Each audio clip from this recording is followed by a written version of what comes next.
from the 1990s, Second Stone, with publisher Jim Bailey. I'm Mark Bowman, Executive Director of the LGBTQ Religious Archives Network, the host of today's program. LGBTQ RAN is a unique venture dedicated to preserving the history of LGBTQ religious movements around the world. LGBTQ RAN is a digital enterprise. We are not a physical repository that stores papers. We advise and support leaders and groups in their efforts to preserve their records in appropriate archives. Secondly, we collect and provide a treasure of historical information on our website about LGBTQ plus persons and groups from a wide array of religious expressions around the world. And finally, we encourage research and scholarship in LGBTQ religious history. One of the innovative ventures you can find on our website is a series of online exhibitions on a variety of topics in LGBTQ religious history. These exhibitions are digital versions of what you would find in a museum, display cases with artifacts that you can view, along with narrative descriptions. Jim Bailey contacted us a year ago to tell us he was trying to scan copies of the newspapers he published from 1988 to 1998 to make them available on the internet. LGBTQ RAN offered to collaborate with Jim to create an online exhibition that would provide some background on this important LGBTQ periodical, as well as make all of the digital copies readable and searchable for students and researchers. We are pleased tonight to give you a first look at this exciting new exhibit. First, you are going to hear from the curator, Emily Callieman, who will give you a walking tour through the exhibit. Then I will interview Jim Bailey about Second Stone, what he accomplished with this newspaper, as well as what it has to offer us today. Finally, we will invite your questions to Emily about the exhibit or to Jim about Second Stone. You can type those into the Q&A at any time. Emily Callieman has a bachelor's degree in library science education from Kutztown University, as well as a master's of education. They are currently completing a master's in library science at Clarion University. Emily has been a delightful intern with us this academic term as their field placement for their degree.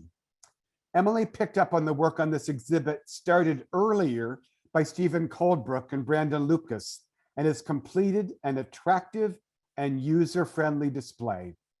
Here is Emily to tell you more about the exhibit.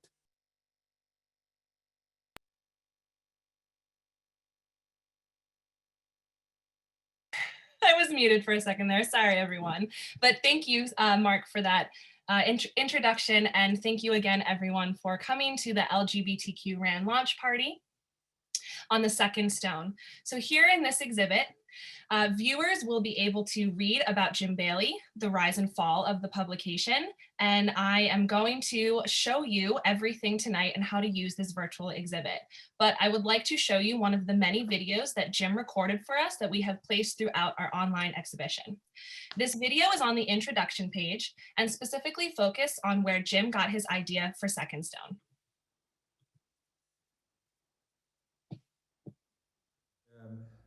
The genesis of Second Stone goes like way back. I was raised in the South, and and going to school and attending a Southern Baptist congregation in the mid-60s. And so it was a very turbulent time. I was attending school with a large number of people who were racist and segregationist, and so there's a real struggle going on in school, a struggle, kind of going on in my life. It's like, who am I going to be? And so in the course of the Sunday school classes, the Southern Baptist Convention had a really great curriculum for little kids, and I was, say, 9, 10, 11, 12. the Sunday school quarterlies were just great. It was a great publication. It was a serial publication, and as soon as I would get a new one, I would read through all the lessons for that quarter. It was just that good. Um, well, the stories were about kids my age, boys my age, who were living in other countries, living here, who were in history. So it was just a wide variety of situations for a kid my age.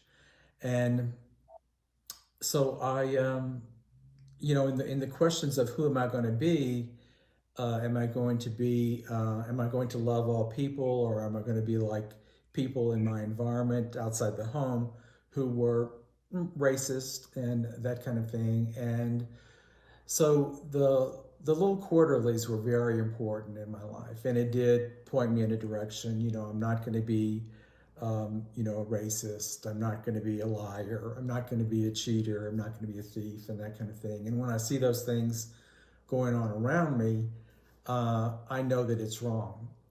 And the other thing that was so great about these little quarterlies, uh, you hear God loves you.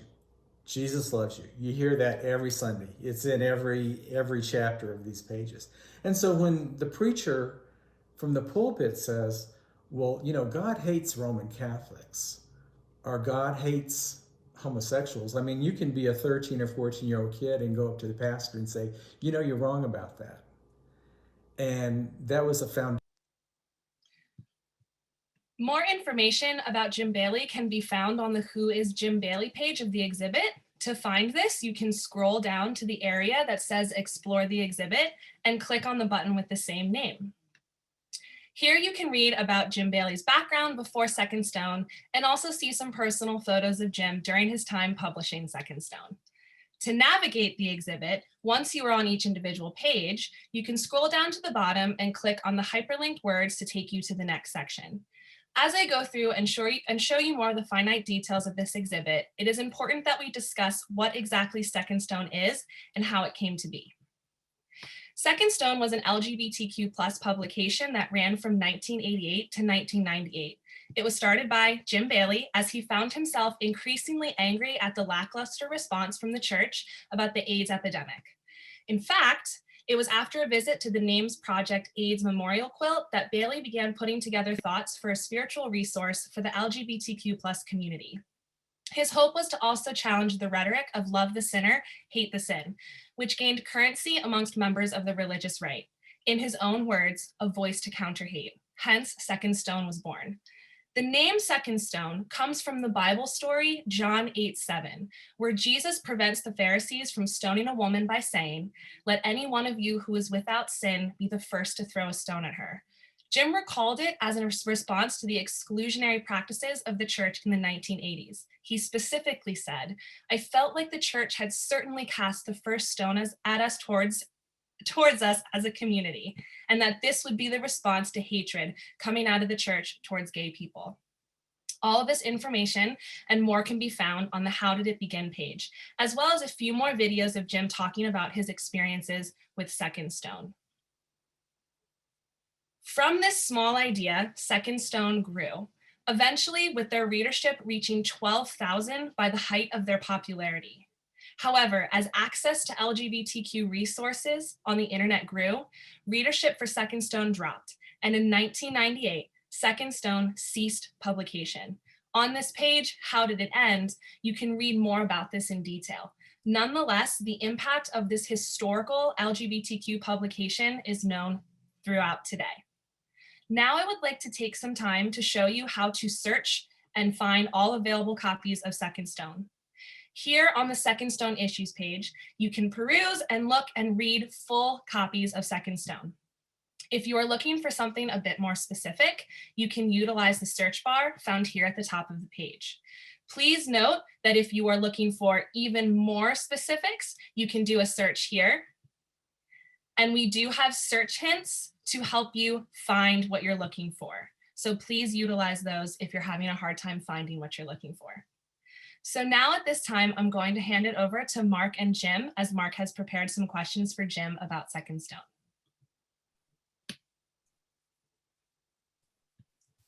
Jim Bailey. Thank you very much, Emily, for that introduction and for the amazing work that you have done to create that exhibit. I wish we could give you applause, but thank you for that great work and just for what you have made available to folks in providing background. Jim, this is an amazing legacy that you've left, and it's a delight for me as someone who was a colleague of yours over the years to have some conversation with you about these years in publishing Second Stone and talk with you. So I think you're currently muted, Jim, so you might want to unmute. And I think that did it. You got it. Welcome, Jim. Good to see you there. So, Good to see you, Mark. Yeah.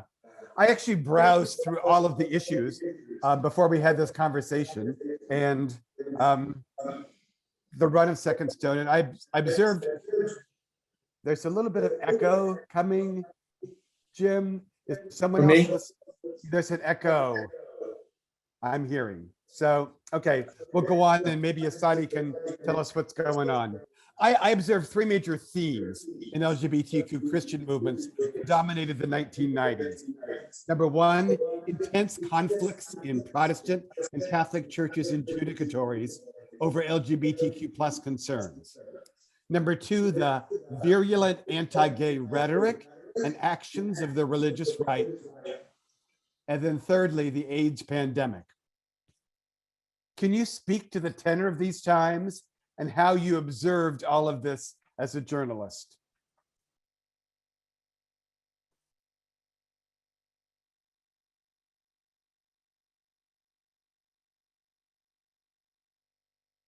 Okay. Now, are we back with you? Can you hear me, Mark? Yes. Well, I would say that those times were, very frustrating. In addition to being very promising, because we could see that we were writing the right side of history, and if there's any silver lining to the terrible crisis that we were going through at the point, the AIDS crisis, it was the fact that AIDS and people who were fighting for better drugs, for more compassion from the church, those kind of things, they were gaining a lot of publicity. And so you talk about your religious right backlash. They hated it. They wanted to toe the line that, okay, these guys made themselves sick, and sin makes you sick, and God makes a judgment, and that kind of thing. But we were, I think we were beating them at that time with this giant display of the names AIDS Memorial Quilt, who came from somebody's heart, and then we had the people who were throwing the ashes of their loved ones over the fence of the White House in protest of the slow research, which, by the way, Dr. Anthony Fauci eventually stepped in and shortened that clinical trial process way back then. Way back then. But I think that, we were on the right side of history, and that was very promising at that time.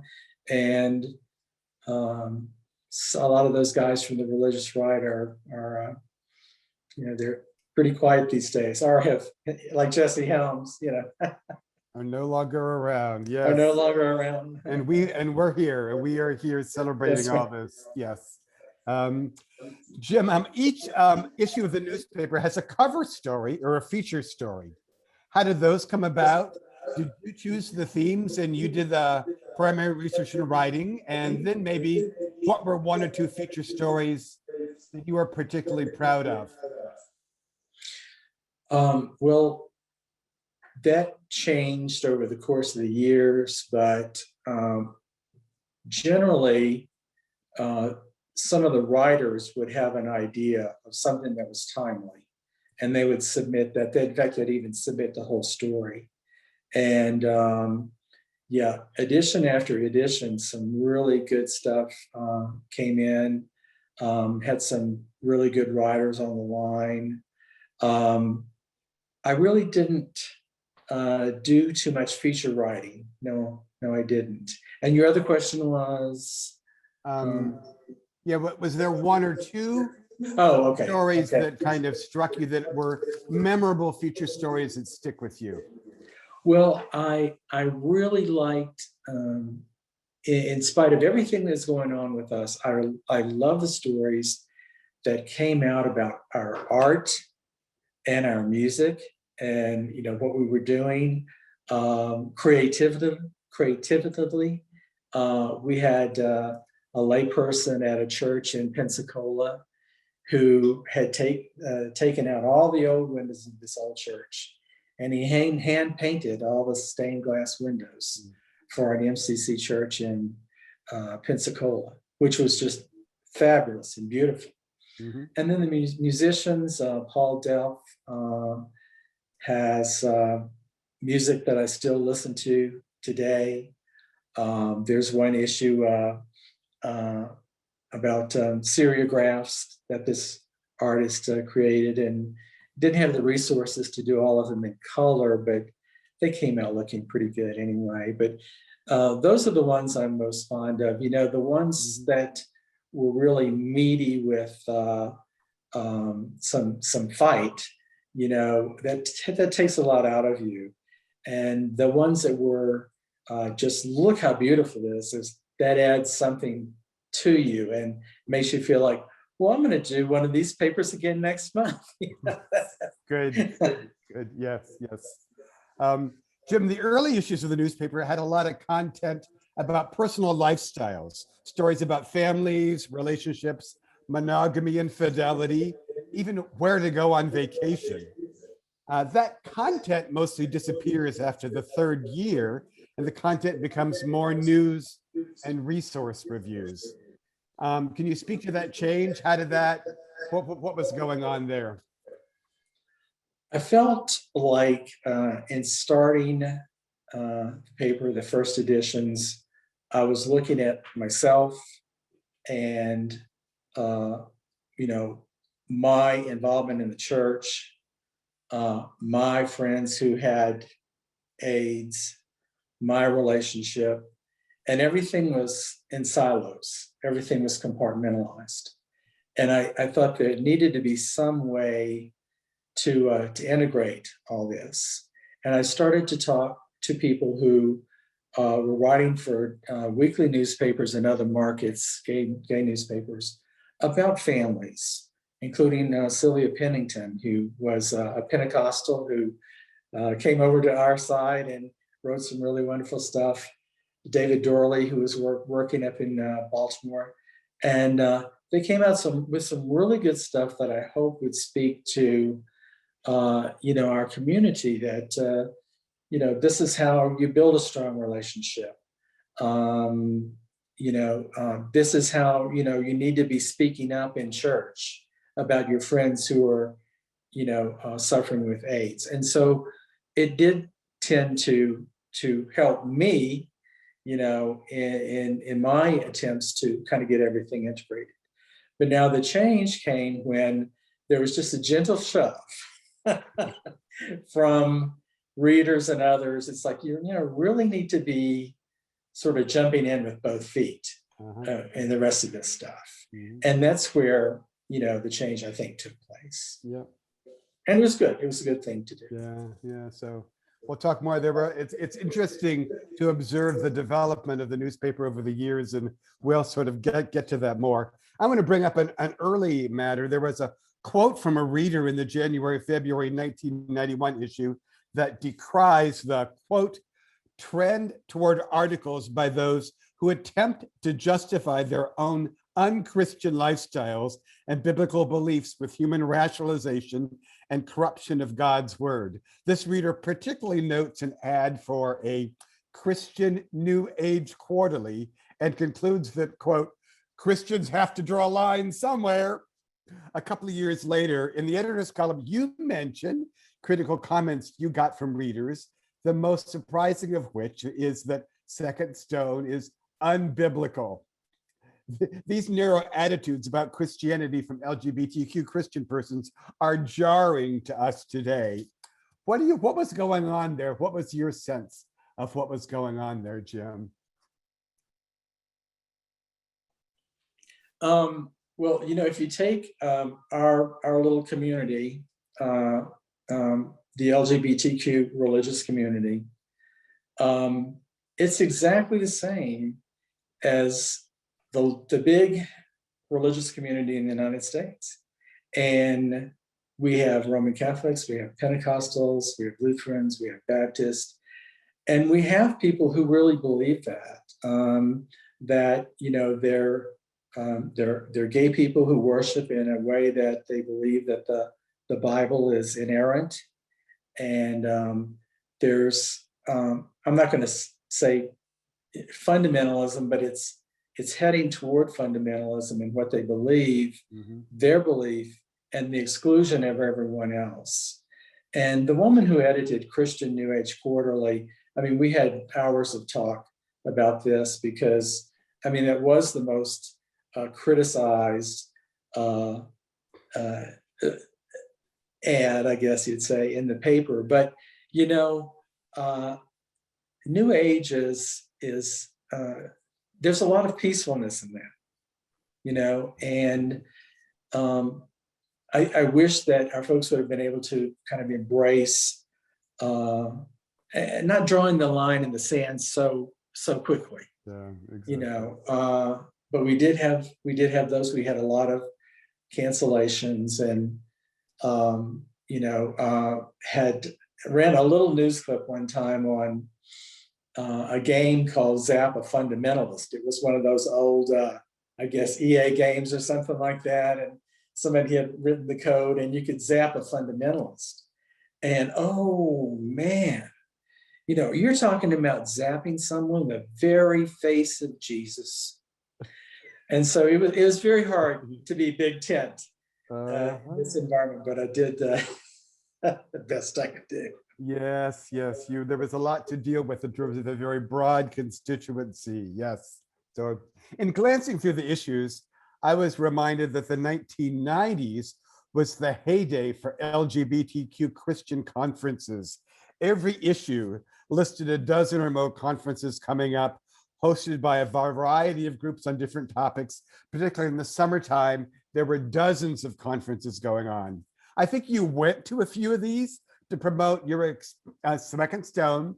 What was your experience like of these sort of Christian conferences that were happening during the 1990s? Were there similarities, differences? What did you observe going on there? At some point, because what would happen is to go and promote the newspaper. All those people at the conference were already connected, in some way. And so getting subscribers there was less likely because of people already being connected. But I'll tell you, one conference that I did go to was an MCC conference, one of their national conferences. And I had the understanding that the conference had the whole hotel. And so, okay, we've got all these copies. It's the last day. We're just going to go through the whole hotel and slide a copy under every door, And not only could I not walk the next day to get to the airplane, but we didn't have the whole hotel. And there was a wedding party in the hotel that was they were getting a gay newspaper under their door. Mm-hmm. But I found out later on, there was some advantage to stacking copies in bars and community centers. And Some churches supported that. They got boxes and boxes and went out to the bars and put out sample copies. And I think the rest of them were just thrown out of a helicopter somewhere. Yeah, good. Around year 3 or 4, kind of an outline in the newspaper sets in. There's a cover story, there's news lines, a lot of short bulletins, a section called Noteworthy, which is announcements of milestones and of organizations and people, calendars of events, and then reviews of books and other resources. So this goes on for 3 or 4 years. Then in year 7, in 1995, there's actually a major shift to more in-depth news content with longer news articles rather than the short newsline bulletins. And a year later, the length is expanded from 20 to 24 pages, and you start publishing many articles under the bylines of other journalists and news organizations. So can you speak to this change in terms of style and content that happened in year 7, 8? What were the challenges and what were the opportunities you had in dealing with this, you were doing there? The original model back in the summer of '88 for Second Stone, both in design and the short, choppy stories, was USA Today. Because there was like a feeling back then, it's like, okay, they can read this for 5 or 10 minutes and move on to the next thing. And if you have a long story, it's like, oh, they're going to skip over that because they don't have time to read that on the bus or wherever. So, the design and the model came from USA Today. And, that worked for a good long while. I'm like that guy who Katie Couric was interviewing that time. What is the internet? And so the change that you noticed came about when, people are really getting access to other resources. And I was trying to give them access to a resource that they didn't have by shopping pretty much, all over the country, internationally mainly, for stories that would be relevant to the publication and weren't all over the internet, weren't all over the place. Mm-hmm. That really, it was only mildly successful because you had people thinking that once I have access to the internet, that's all I need. And so, with the bell curve, for the product, it wasn't going like a soft bell curve. It was going up and then dropping off the map. Mm-hmm. And that's right around the time, the late 90s, 96, 97, when, I started noticing, the big thing at one point, you got to have a fax machine, and you got to have an AOL, not just an email address, that's an AOL address. Mm-hmm. And, I just thought that, the internet's going to be like that. And, it'd be like a fax machine and an AOL address and just keep on plugging. And so that was, very grossly misjudged, the impact that the internet would have. Yeah. As someone who's also published periodicals, I'm curious about the production process. Did you have editorial assistance in providing copy? And then how did the typesetting and layout happen? Just talk a bit about how you actually produced the newspaper.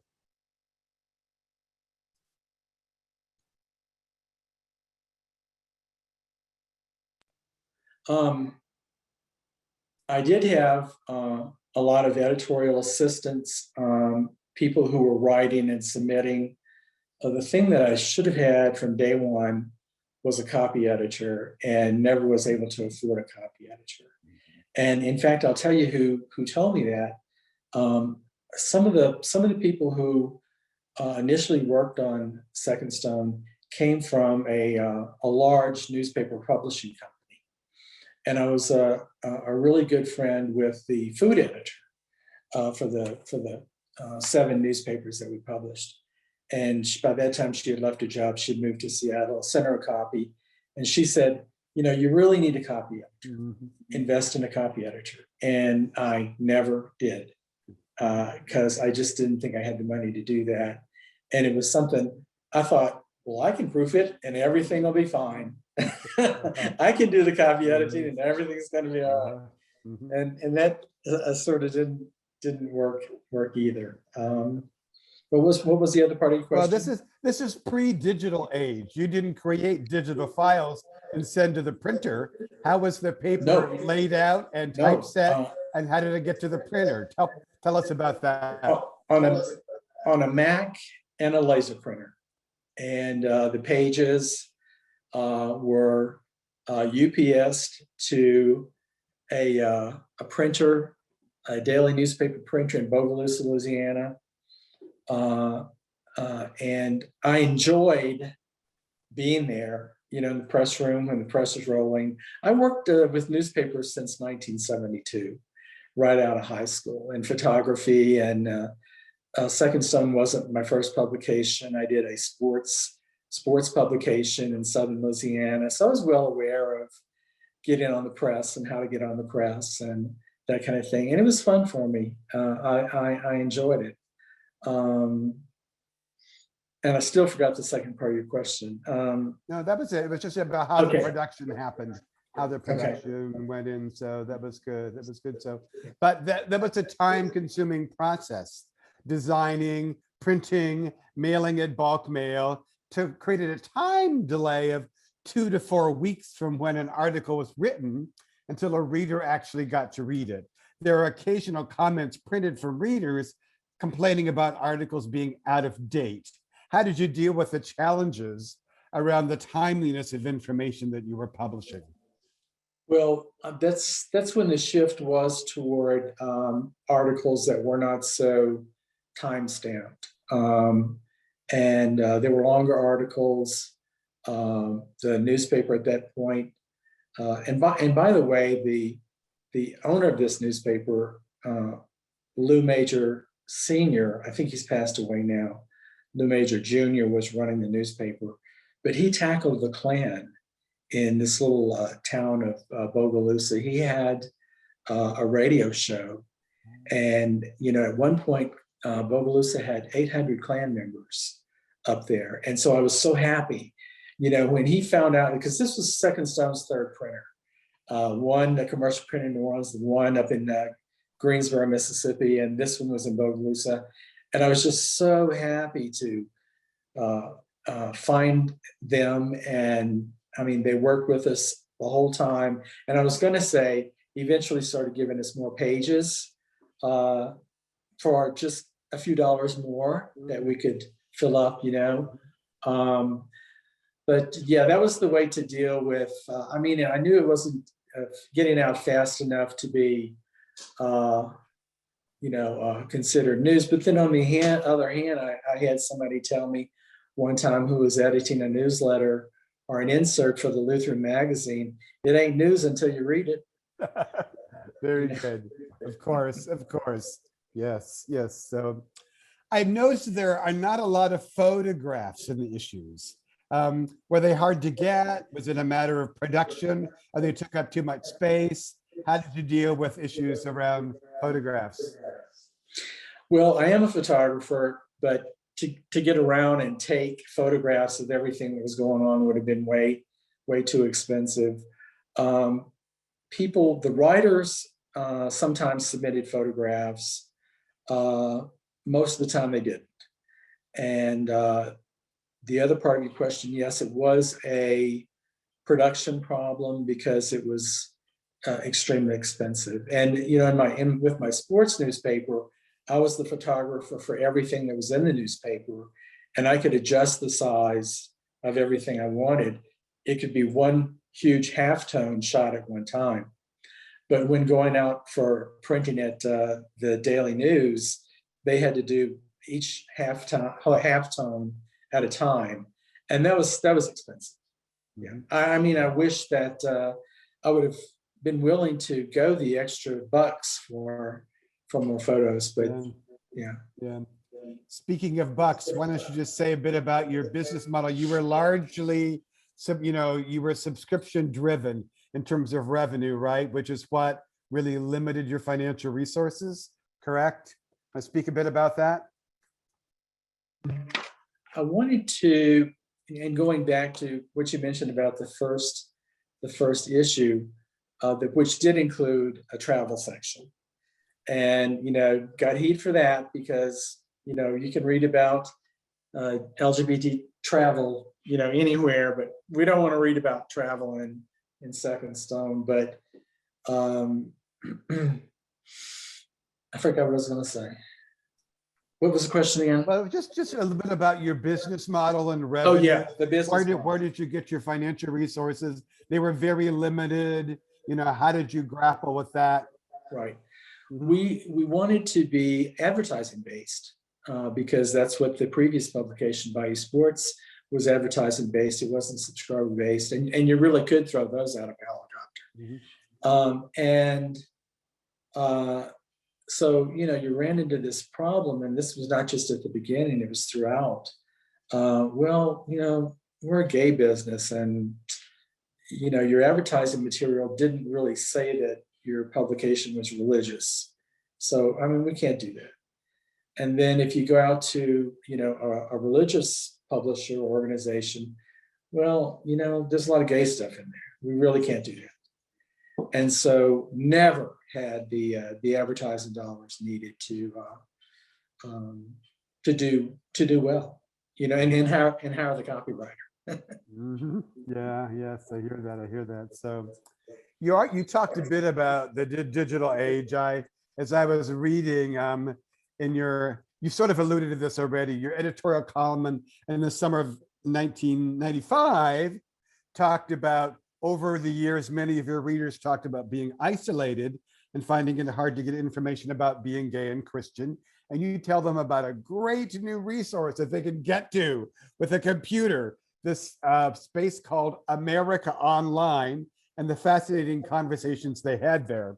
You tell the readers in their column to stick with Second Stone as a source of hard news, but to find other information on AOL.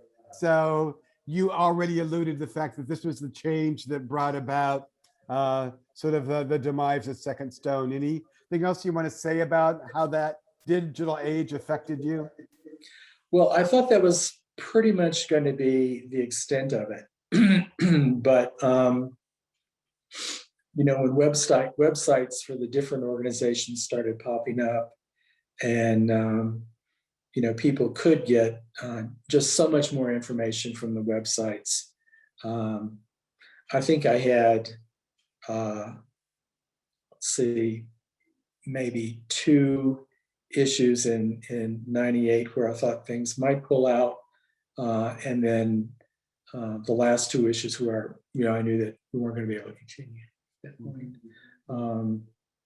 Yeah, things change. I mean, that's like typewriters. Go find a typewriter now, and you have to be able to have that vision to predict what's going to happen. And I was lacking in that category. Mm-hmm. Yeah, good. I sort of want to sort of begin wrapping us up here. We have a couple of questions to get to, but just an observation, Jim. As I glanced through the Second Stone, I found it quite illuminating adventure. As someone myself who was deeply engaged in LGBTQ Christian movements in the 1990s, I was reminded of many persons and events that I'd forgotten about, and I learned information that I didn't know at the time. There's a lot of information there. Thank you for this gift of this exhibit. There's a lot of information there that we can draw on with LGBTQ RAN. It's of such great significance that you came to LGBTQ RAN with the desire to create digital access to the 10 years of Second Stone. I would tell folks who were listening, this is probably the single most valuable compendium of information on LGBT Christian movements in that decade for researchers and scholars. So Jim, just kudos and thank you very much for doing that. And I will give you a chance for closing comments, but we do have a question here for Emily. Emily, if you would like to come on and speak up here. An anonymous attendee just asks you, when reviewing the documents to put together the exhibit, were there any articles that stood out to help you understand the mental struggle of existing in both the Christian and the LGBT communities that was happening back in the 1990s? So thank you for the question. Yes, there are actually three articles that I remember seeing and being very interested in as I was putting together the exhibit. One of them was the article from the September-October issue, 1990. I remember seeing the swastika on the front cover of the magazine, like of the issue, and thinking, wow, what is this? And then upon reading it more, it talks about how young adults and teens and hate groups are rising. And that kind of struck me now because we're experiencing that now. We're seeing a rise in hate groups. And so that made me think, okay, so has anything really changed from what was happening back when Second Stone was being published to what's going on now in our news headlines? The second one that I saw was from the May-June issue that talked about how a couple's lives were changed because of their gay son and lesbian daughter. And I just remember thinking, back in the 90s, that makes sense that someone wants to come out and talk about that. And now today, things are being normalized a little bit more as children and people are coming out and feeling more comfortable to talk about their gender identity or their sexuality. And then there was a last one that it was a little bit later in the publication, and it says those people in that church. And that kind of brings me back to when I was growing up in my church. Our organist one day introduced everyone to his friend, and we all kind of were like, oh, we know what that means. But it was, the late 90s, early 2000s. And so that was still kind of a taboo to talk about. And so I really connected with those, and just, reading all of these other issues just really made me see that we are making progress. However, time's still, like, there's still progress that we have to make now. So thank you for the question. Thank you for that response, Emily. We are kind of beginning to wrap up here. So if anyone else who's observing, watching, would like to put a question in Q&A, we can get to those. But Jim, let me just give you a final opportunity to kind of reflect on the 10 years of publishing Second Stone.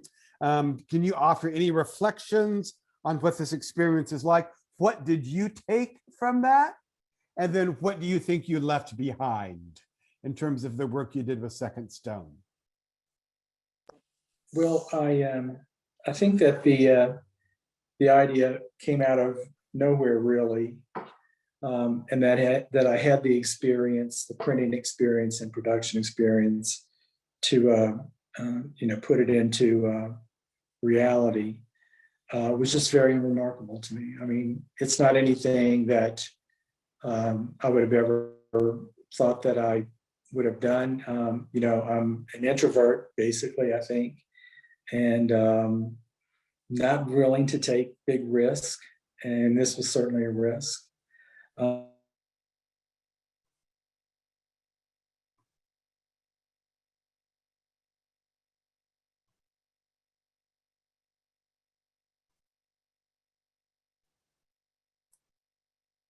So you're muted, Jim. You got muted there. So can you come back? There you are. Okay. Say something. Can you hear me? Yes, we can hear you now. You got muted there toward the end. I don't know if there was a closing reflection or comment that you could repeat for us, Jim, as we wrap up here. I was just saying that it was, I'm forever blessed and very grateful to the LGBTQ community for giving me this moment in time. Well, again, we are very thankful to you, Jim, for for this legacy that you've left. And it's going to be read by generations far into the future. So appreciate, the labors that you did in that time and the opportunity to make this hearing exhibit. Thank you again on behalf of all of us here listening. So thank you, Emily, for your stellar work, and Jim for taking this time to reflect on your years of publishing Second Stone, and to all of you who watched and made comments and asked questions. Within a few days, you're going to receive an email with a link to the recording of today's webinar that you can share with friends and colleagues. If you are interested in more opportunities to explore the history of queer religious movements, please check out the LGBTQ RAN website and particularly our events page. There you will find announcements of future webinars as well as recordings of past presentations. Our next program on Wednesday afternoon, May 19th, will be a workshop on donating papers and records to an archive. This will be an interactive conversation with LGBTQ RAN archivist Doris Malkmus for persons or organizations who are looking to preserve papers and records in an archive. Please pass this information along to activists or leaders who have records and papers to preserve and to encourage them to sign up for this online event. In closing, I remind you that LGBTQ RAN is the first and foremost source of information on LGBTQ religious history. We are a very small operation that is funded through the generosity of friends like you. So if you share our commitment to ensure that future generations can hear our voices and stories and would like to see more programs like today, please help make this happen with your gift. Again, thank you to Asadi Tayamba Ford, who is our technical manager for today's webinar. And once again, thank you, Emily and Jim. Good night, everyone.